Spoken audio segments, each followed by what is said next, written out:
Alright, the cut capo.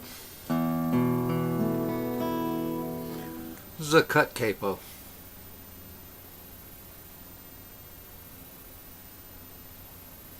And you see it only has a little short piece of rubber that goes over the strings,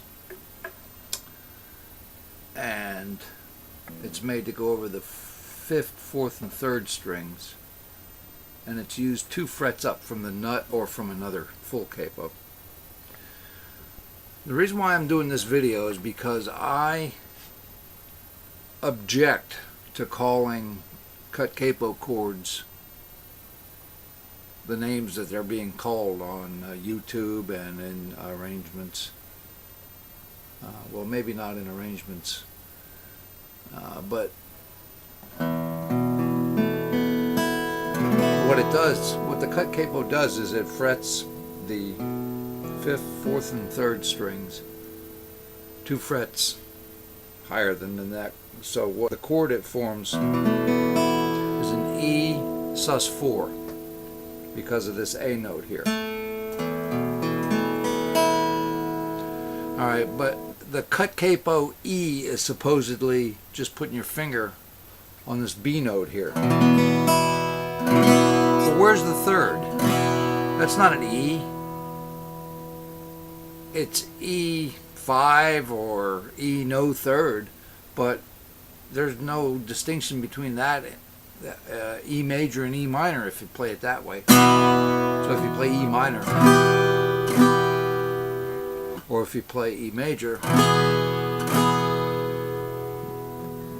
my contention is that to play an E with the cut capo on, you have to fret the 4th fret of the 3rd string and the 4th fret of the 1st string.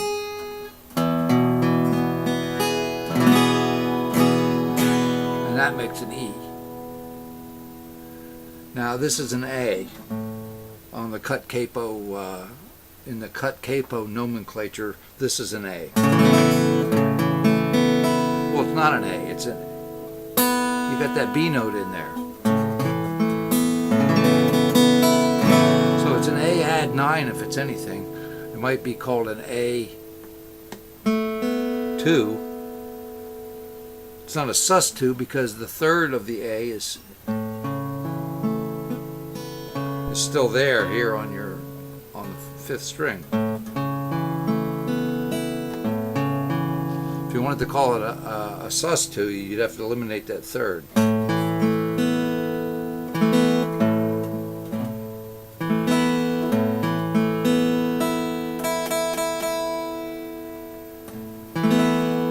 So I say, if you want to play an A, form the typical folky open G chord with your ring finger on the 5th fret here of the B string, giving you an E note, which would be the same as this open E note, but you're going to replace that with the A note here on the 1st string. So you'd be playing, there's an A. Now here's what they call a B.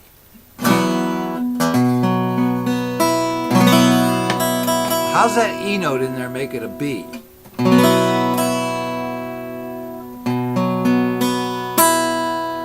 It's a B sus4. Now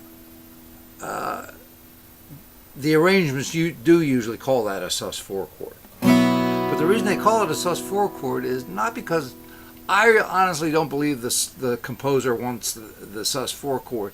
I think the composer is composing it with a cut capo, and somebody is transcribing it and writing down exactly what the chord really is. I think the so-called cut capo B chord is that, and it's not. Okay, let's play a B chord and give it the 3rd and put your pinky up here on the high B. There's a B chord.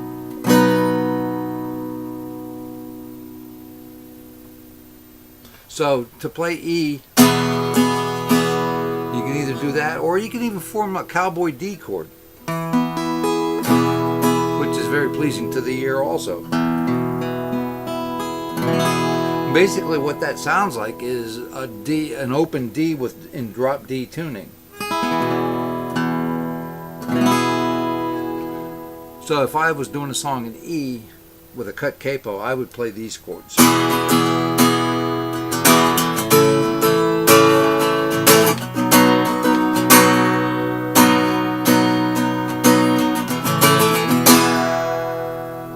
Now they call the F sharp minor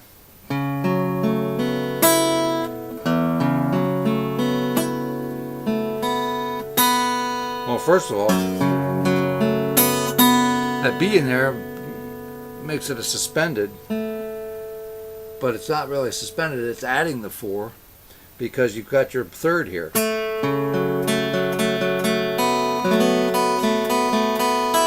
Plus you got the E there, which is actually the flatted 7th. So if I'm going to play an F sharp minor with a cut capo on, I play an F sharp minor. Now you can also reach, you can also bar right across and fret the second fret of your E string between the capo and the nut, and it still works. That's an F sharp minor, not this. That is not an F sharp minor, and it doesn't sound right if you play it as an F sharp minor.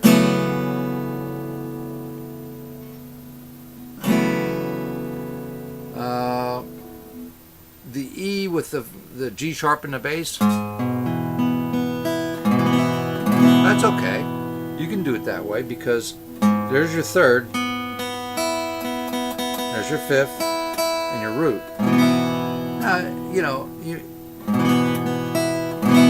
If you want to tighten it up a little bit, you can play this E.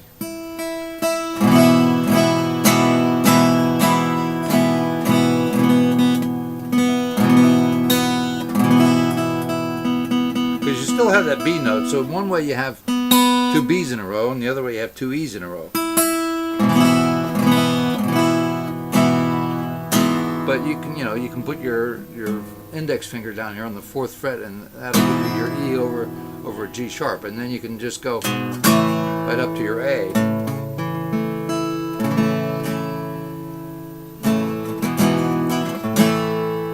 But I still would not call that a B. That's not a B. That's a B. Anyway, my little rant, for what it's worth.